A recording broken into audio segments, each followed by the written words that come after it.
अगर कोई आश्रय नहीं है और आपकी किसी पर नजर न जाए, केवल इन्हीं के चरणों में रहे कि अब तो जीवन आपके लिए, ऐसे संभाल लेंगे। ऐसे अर्थ चाहिए आपको तो केवल इनका भरोसा ले लो, केवल इन अपने छल कपट का, अपने व्यवहार का, अपने किसी बल का नहीं, केवल इनका भरोसा ले लो। चमत्कार हो जाएगा जीवन में, आपको पता नहीं चलेगा कैसे हुआ। कभी ऐसे नहीं हुआ इसका, कभी किसी से ऐसे नहीं हुआ इसका, कैसे हो रहा है उनका, कैसे हम सबका उदर पोषण हो रहा है, वृंदावन वास हो रहा है, सब चल रहा है। कैसे प्रभु चला रहे हैं? क्या आप सबको नहीं चला रहे हैं? पर आप अपने को कर्ता मान रहे हैं, इसलिए आपको अनुभव में नहीं हो रहा, इसीलिए आपको परेशानियां हो रही, क्योंकि आप कर्ता बन रहे हो। अगर विश्वंभर कर्ता को कर्ता मान लो और उनके आश्रित हो जाओ तो जो चाहोगे मिल जाएगा, अगर ना चाहोगे तो वो मिल जाएंगे। जो चाहोगे मिल जाएगा, बिल्कुल कोई चाह न करो तो वो जो व्यवस्था उनको करनी करेंगे और वो स्वयं मिल जाएंगे। अर्थार्थी भक्त को धन संपत्ति वैभव चाहिए, पर वो केवल हरि से चाहिए, दूसरे से नहीं।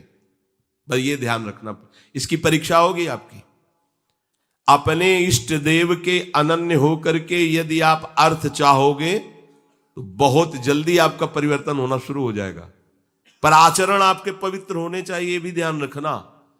आचरण की अगर पवित्रता नहीं तो फिर शिकायत मत करना। आप अपने आचरण पवित्र करो और नाम जप करो, केवल हरि के आश्रित रहो, फिर देख लेना। अगर आपको लगता हो कि भगवान के भक्त बहुत गरीब और ऐसे, सच्ची पूछो, उनको आकांक्षा नहीं होती। प्रभु जबरदस्ती व्यवस्था करते, उनको आकांक्षा नहीं होती। 4 रोटी मांग ली, ऐसे ही पड़े, पूरा जीवन प्रभु के लिए। उन प्रेमी महापुरुषों की चरण धूलि अगर शरीर का स्पर्श कर ले तो पावन हो जाए। देवता तरसते हैं उनकी सेवा के लिए, सिद्धियां हाथ जोड़े खड़ी रहती हैं, पर वो अकिंचन महात्मा किसी से कुछ नहीं चाहते। कि ऐसा न समझो कि हमारा दास, हमारा भक्त, हमारा आश्रय लेने वाला ऐसा नहीं है। वो हरिदास, भगवान के चरणों का दास है। समस्त ऐश्वर्य संपन्न भगवान उसके अधीन हो जाते हैं जो भक्ति करता है। अगर आपको अर्थ चाहिए तो केवल भगवान का आश्रय ले, दूसरे का नहीं। अब ये कोई छोटी मोटी बात नहीं, देख लीजिए अंदर से। अपने बल का आश्रय नहीं, किसी दूसरे व्यक्ति का आश्रय नहीं, किसी दूसरी देवी शक्ति का आश्रय नहीं, केवल श्री हरि का आश्रय। और जब आप पक्के उतर जाओगे, जैसे सुदामा जी, तो जैसी द्वारिकापुरी थी वैसे सुदामापुरी हुई। जैसा वैभव द्वारिकाधीश का वैसे सुदामा जी का वैभव था। पक्का मान लीजिए। लोग समझते नहीं, ऐसा ना समझो कि ये केवल कथाएं हैं। आपका जीवन स्वयं एक कथा बन जाएगा। यदि आप हरि के आश्रित हो गए तो आपका जीवन चरित्र दूसरों के लिए उदाहरण बन जाएगा। पर निष्ठा चाहिए। कई कई दिन भूखे रहे सुदामा जी। उनका मित्र किसी जमींदार के यहां पुरोहित ही करता था। वो जब पालकी से निकलता तो कहां गली गली डोल रहे हो कृष्ण कृष्ण बोलते हुए, आओ हमारे यहां, हमारा जजमान धनी है, आके थोड़ा वेद पाठ कर दिया करो, पूरे परिवार का पोषण कपला रहता है। हम वादा करते हैं उनका, नहीं, हमारे जजमान तो श्री कृष्ण है, हम दूसरे। घर आते पत्नी पूछती कुछ मिला? 5 घर हो आए, कुछ मिला नहीं। चलो तुलसीदास और चरणामृत से दिन काटते। भगवान व्याकुल हुए, भगवान ने ईश्वर दिया। अगर धन ही चाहिए, सुदामा जी की इच्छा नहीं थी, उनकी पत्नी की इच्छा के कारण वो भी इच्छा भगवान ने पैदा की। ये भक्तजनों को ऐसा ना समझो फटे पुराने कपड़े पहने या ऐसे घूम रहे हैं, बड़े अभागी हैं। हम तो बड़े भाग्यवान हैं क्योंकि हमारे पास सारा ऐश्वर्य है। ऐसा ना समझो उनके भाग्य में ऐश्वर्य बनाने वाली मशीन मिल गई है, श्री हरि। वो इस ऐश्वर्य को क्या करे, श्री हरि मिल गए, जिनके रोम कूपों में अनंत ब्रह्मांड वास करते हैं। वो भगवान उनके यार हैं, उनके प्यार हैं। वो दूसरे की तरफ क्यों ताकेंगे? और जिज्ञासु, जो जानना चाहता है, भगवान को केवल भगवान ही जानते हैं, दूसरा नहीं जानता। पक्की बात समझ लो, भगवान को केवल भगवान जानते हैं, दूसरा नहीं जानता। बोले संत महात्मा, इनको भगवान ने जना दिया तो ये भगवान के स्वरूप हो गए। सोई जाने जेह देहु जनाई और जानत तुम्हें तुम्हें हो जाई, जानत तुम्हें तुम्हें हो जाई।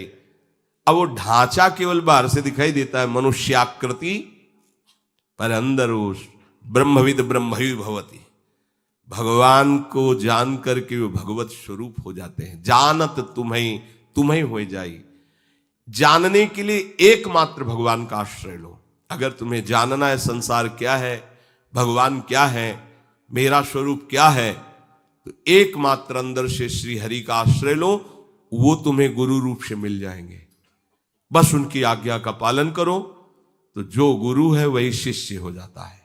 शिष्य की पूर्णता गुरु स्वरूप में स्थित हो जाना, भेद खत्म हो जाना, अभेद हो जाना। जो गुरु है वही शिष्य का हृदय हो जाता है। ढांचा दो दिखाई देंगे, अब गुरु शिष्य में किंचन मात्र भेद नहीं रहा, अभेद स्थिति को प्राप्त हो गया। यही गुरु के वचन पालन करने का फल है।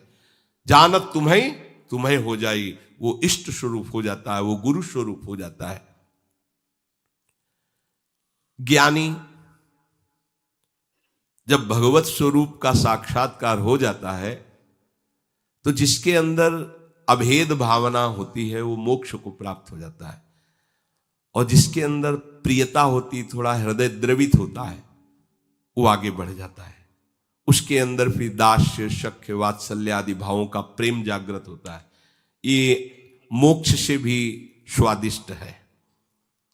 जो मोक्ष सुखानुभव करने वाले बड़े बड़े महापुरुष हुए, उनके अनुभव निकले जब इस प्रेम का रसास्वादन किया। जैसे भगवान के ही स्वरूप से सुखदेव जी, जब लालजू की रूप माधुरी श्रवणेन्द्री से गई, और वो तो सिद्ध महापुरुष हैं, जैसा शब्द सुन रहे वैसे ही भाव में रूप जागृत हो रहा है। उनको कोई ध्यान थोड़ी लगाना है। बरहा पीडम नटवर बपू, तो वैसे ही सामने नटवर बपू बिक गए एकदम उस रूप को सुन के। इतना सुंदर श्याम, इतना सलोना श्याम, ये तो ब्रह्मानंद को भी फीका कर देने वाला रूप है। उठ खड़े हुए, 18,000 श्लोक कंठस्थ किए, श्रीमद् भागवत के 18,000 श्लोक कंठस्थ। और ये ऐसे महापुरुष हैं जो जन्म सिद्ध हैं।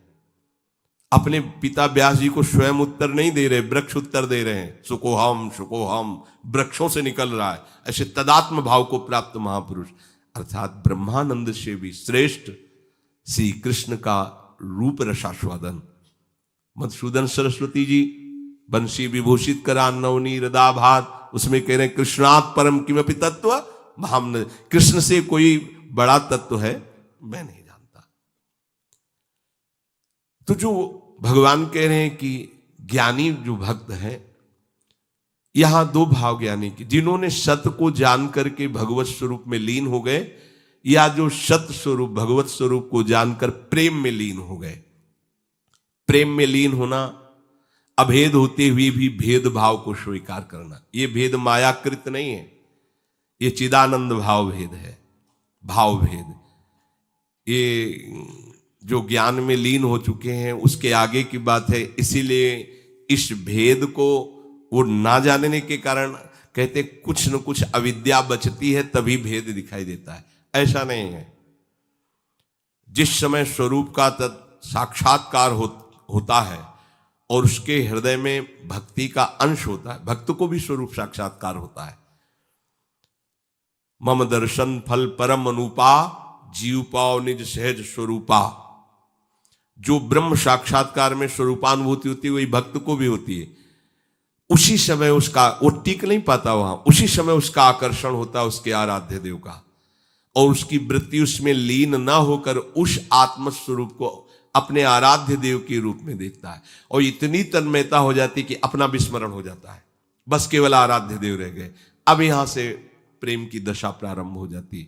ज्ञानी सब कुछ विस्मरण करके आत्मस्वरूप में लीन हो जाता है, उसका आत्मस्वरूप भी विस्मरण होकर आराध्य देव के स्मरण में लीन हो जाता है। ये प्रेम की गाथा। भगवान कहते हैं 4 प्रकार से जन मेरा भजन करते हैं, वो ये सब महान है। अब इसमें सूक्ष्म बात यह है कि अगर हम केवल भगवान से धन चाहेंगे तो धन मिलने पर भी हम माया में नहीं फंसेंगे।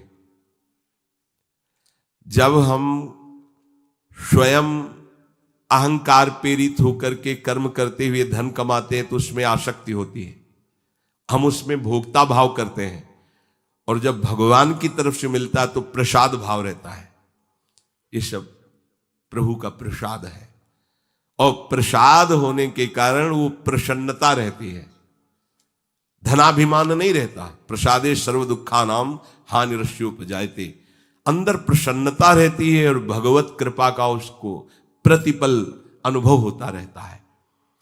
इसलिए वो धन के राग में ना फंसकर प्रभु की तरफ ही खिंचता चला जाता है। कितने कृपालु प्रभु, कितने कृपालु प्रभु। और धनाभिमानी, देहाभिमानी, मैंने ये किया तो इतना लाभ हुआ, मैं इसको ऐसे भोगूंगा, अब ऐसा करूंगा तो इतना और लाभ होगा, वो खिंचता चला जाता है अहंकार की तरफ, ये खिंचता चला जाता है प्रभु की तरफ। अगर प्रभु से हमें धन मिला, प्रभु से कामना की, तो वो कामना संसार में फंसाएगी नहीं, वो मोक्ष प्रदान करने वाली होगी। ये परम लाभ की बात है कि लोकवत भी हमारा मंगल हुआ और परलोक के लिए हमें कोई अलग से साधना नहीं करनी पड़ी, क्योंकि प्रतिपल हमें कृपा का अनुभव बढ़ता चला जाएगा। प्रभु हमें कितना दुलार कर रहे हैं, कितनी कृपा कर रहे हैं, तो वो ये सब छूट जाएगा, केवल कृपा और प्रभु रह जाएंगे। वो कृपा के सहारे प्रभु के प्रेम में डूब जाएगा। ऐसे कितने भक्तों के चरित्र हैं। जब हम संकट निवृत्ति भगवान से चाहेंगे तब लगेगा अच्छा कोई दूसरा मेरा सहयोगी नहीं हुआ, भगवान ने ऐसी कृपा। तो अपनी अनुभूतियां जो होती है और प्रभु की तरफ हमें प्रेरित करती है। संकट निवृत्ति के बाद वो प्रभु को भूल नहीं जाएगा, वो प्रभु में आसक्त हो जाएगा। ये आंतरिक बात है, सूक्ष्म बात है। आर्त कोई भी भक्त जो हुआ हो और उसकी संकट निवृत्ति भगवान ने की हो और वो भगवान को भूल करके संसार में ही रमण कर रहा हो, ऐसा नहीं हुआ। भूलने की वो चेष्टा भी करेगा तो भगवान उसे भूलने नहीं देंगे, क्योंकि उसने आर्त भाव से ही सही पर प्रभु का आश्रय लिया है। और प्रभु का आश्रित कभी माया में फंस नहीं सकता है, पक्का है, चाहे किसी भी भावना से आश्रय लिया हो। और जो भगवान से जानना चाहता है भगवान को, उसको कभी ज्ञानाभिमान नहीं होता। अगर हम पढ़ लिख करके जानना चाहेंगे तो जान भी नहीं पाएंगे, पर हमें ज्ञानाभिमान हो जाएगा। अगर प्रभु से जानेंगे, गुरु कृपा से जानेंगे, तो कभी ज्ञानाभिमान नहीं होगा।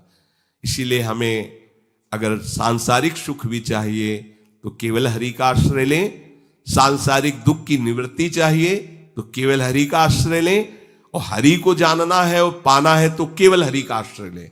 वो सब साधन दे देंगे, वो सब हमको मार्ग दे देंगे, जिससे हमें उनका बोध हो जाएगा या प्रेम हो जाएगा।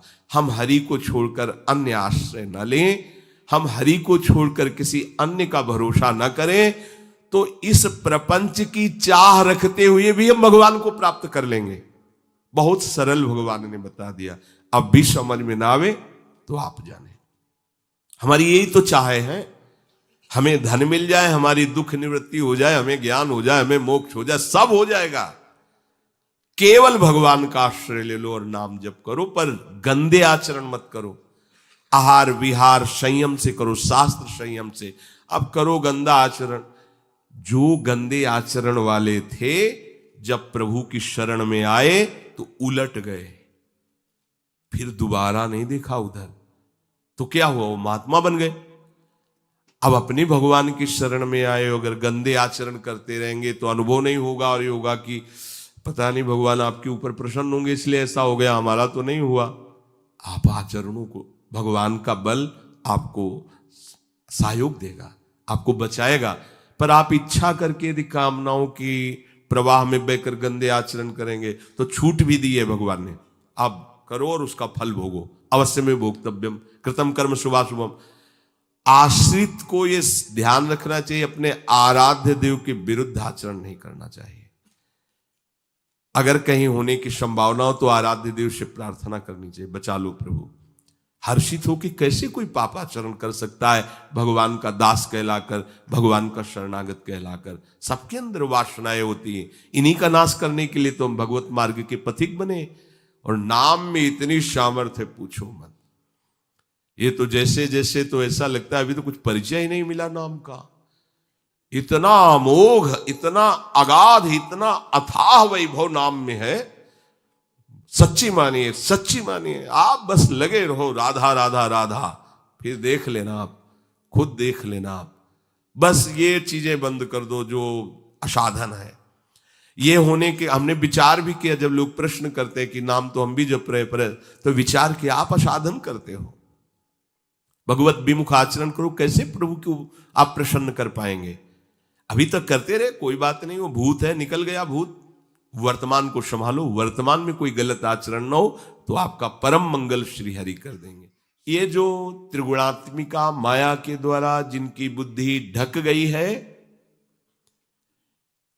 ये लोग आसुर भाव के हो जाते हैं, राक्षसी स्वभाव के।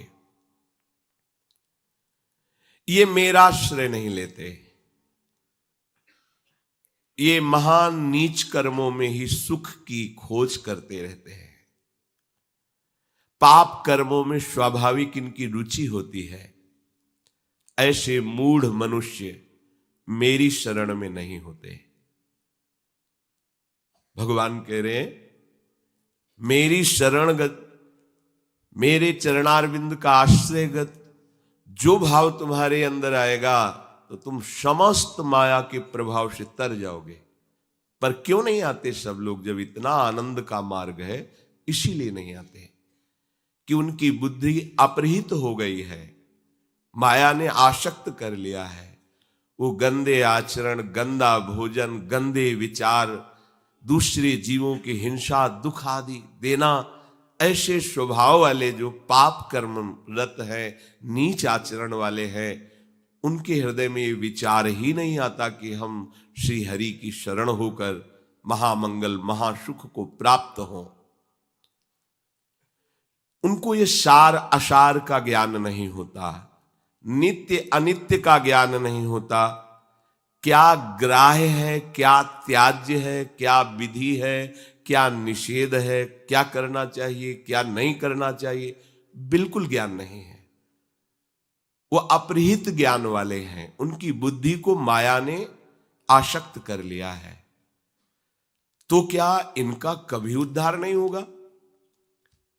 जो भगवान से विमुख हैं, पाप कर्म में रत हैं, क्या इनके उद्धार के लिए कोई चांस नहीं है? यहां भगवान का ये कहने का मतलब नहीं है। कहने का भाव ये कि ये लोग आते ही नहीं है हमारी शरण में, हम तो इनका भी स्वागत करेंगे, क्योंकि मेरे ही तो बच्चे हैं ना, गलत मार्ग में चले गए हैं तो मेरे ना, पर ये स्वीकार कर ले कि मैं प्रभु का हूं। ये कई परिस्थितियों में कभी कभी ऐसे दुराचारी पापाचारी जनों का भगवान के चरणों में समर्पण हो जाता है। कभी ऐसी परिस्थिति आती है कि कोई उसका साथ नहीं देता, हर जगह उसको ठोकर मिलती है, हर जगह अशांति। जिसके लिए उसने जीवन समर्पित करके ऐसे पापाचरण किए, उन्हीं के द्वारा उसको दुत्कार, तिरस्कार, धोखा मिलता है, तो उसका हृदय पुकार उठता है कि अगर कोई ईश्वर है तो मुझे स्वीकार करे। या किसी भगवत प्रेमी महात्मा का उसने अनादर कर दिया, क्योंकि हिंसा स्वभाव वाला है, पाप कर्म में रुचि रखने वाला, श्रद्धा तो रखेगा नहीं संतों के प्रति। कोई ऐसा जो भगवत प्रेमी महात्मा है, उसका अनादर कर दिया, उसका अपमान कर दिया, और उनकी दृष्टि उस पर पड़ी और उनको दया आ गई उसकी दशा पर, और उन्होंने भगवान से प्रार्थना कर दिया, तो भगवान उसको क्षमा करके संभाल लेंगे, क्षमा कर देंगे। देखो, मुनिनकर क्रोधो मुक्तिदातार। यदि किसी महात्मा का कोई दुष्ट अपमान करता है, अगर वो महात्मा प्रार्थना न करें तो भगवान उसका बहुत बुरी तरह नाश कर देते हैं। जो अपराध भक्त कर करई, राम रोष पावक सो जरई। पर यदि कहीं उनकी उस पर दृष्टि पड़ गई, जैसे श्री भगवत स्वरूप नित्यानंद जी, जगाई मधाई को देखा कि शराब के नशे में उन्मत्त गंदे भाव से युक्त है।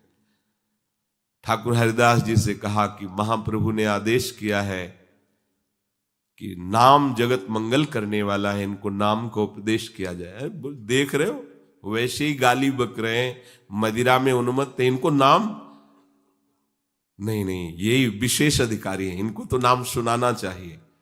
समीप गए और कृष्ण नाम की जय घोष की, वैसे ही नशे में थे वो। देखा पास में एक मिट्टी का पका हुआ घड़ा रखा था, उसी घड़े से प्रहार किया नित्यानंद महाप्रभु के। ये देखो भगवान की कृपा कैसे उदय होती है।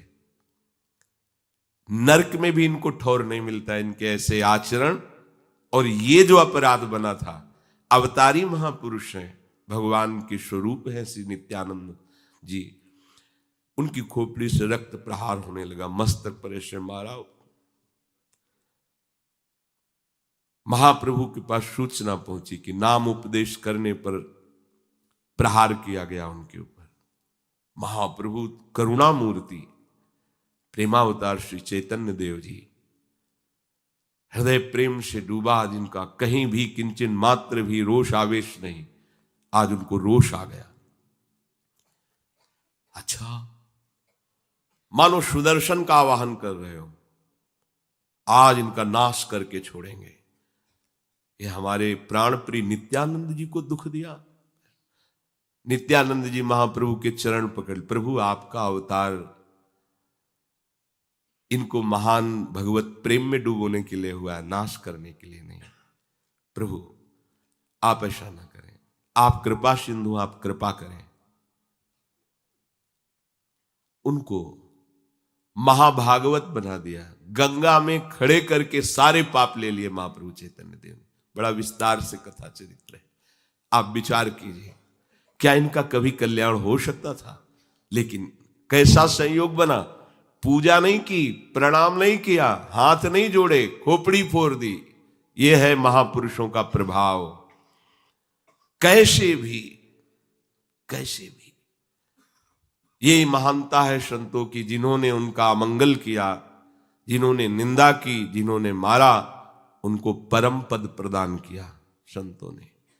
मुनिन कर क्रोधो मुक्तिदाता। पर ऐसा नहीं करना चाहिए कि महात्मा की खोपड़ी फोड़ देंगे तो परम पद मिल ही जाएगा। ये तो नित्यानंद महाप्रभु थे, तो अगर आप ऐसा करते तो राम रोष पावक शो जरई।